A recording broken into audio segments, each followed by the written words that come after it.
Corduroy by Don Freeman. Corduroy is a bear who once lived in the toy department of a big store. Day after day, he waited with all the other animals and dolls for somebody to come along and take him home. The store was always filled with shoppers buying all sorts of things, but no one ever seemed to want a small bear in green overalls.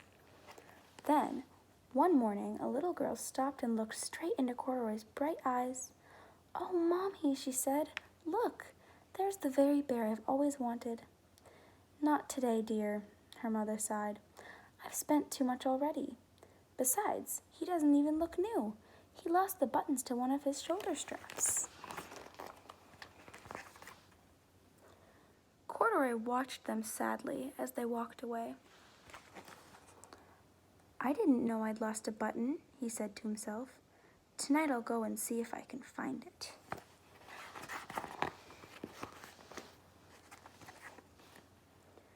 Late that evening, when all the shoppers had gone and the doors were shut and locked, Corduroy climbed carefully down from his shelf and began searching everywhere on the floor for his lost button.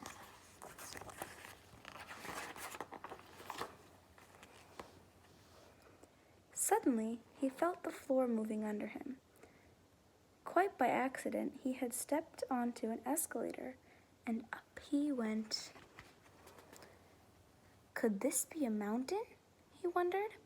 I think I've always wanted to climb a mountain.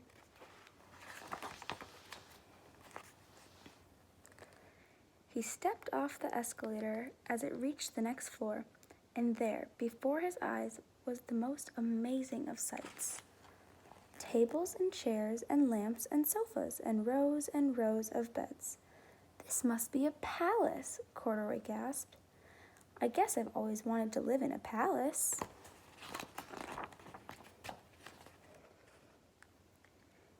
He wandered around, admiring the furniture.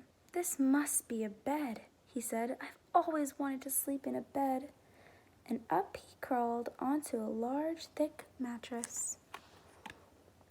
All at once he saw something small and round.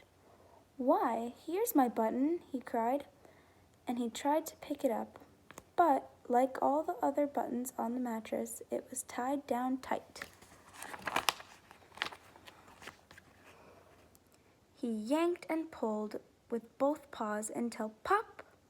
Off came the button, and off the mattress Corduroy toppled. Bang! Into a tall floor lamp. Over it fell with a crash.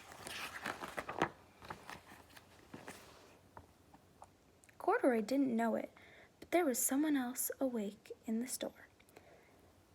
The night watchman was going his rounds on the floor above. When he heard the crash, he came dashing down the escalator. "Now who in the world did that?" he exclaimed. "Somebody must be hiding around here."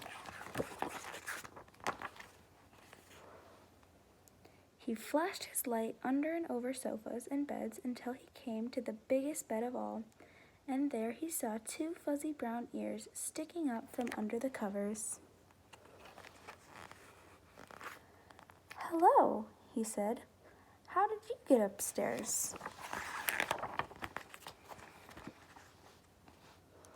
The watchman tucked Corduroy under his arms and carried him down the escalator and set him on the shelf in the toy department with the other animals and dolls.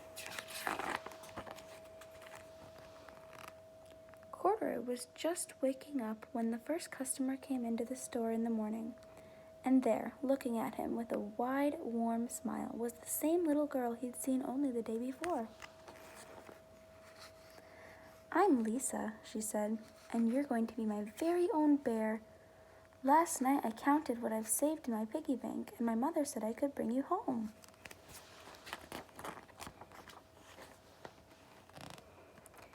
"Shall I put him in a box for you?" the saleslady asked. "Oh, no thank you," Lisa answered, and she carried Corduroy home in her arms. She ran all the way up 4 flights of stairs into her family's apartment and straight to her own room. Corduroy blinked. There was a chair and a chest of drawers, and alongside a girl-sized bed stood a little bed, just the right size for him.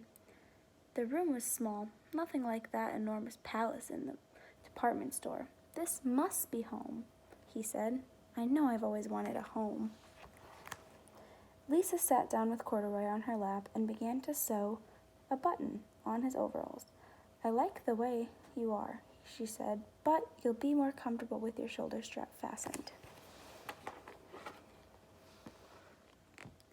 You must be a friend, said Corduroy. I've always wanted a friend. Me too, said Lisa, and gave him a big hug.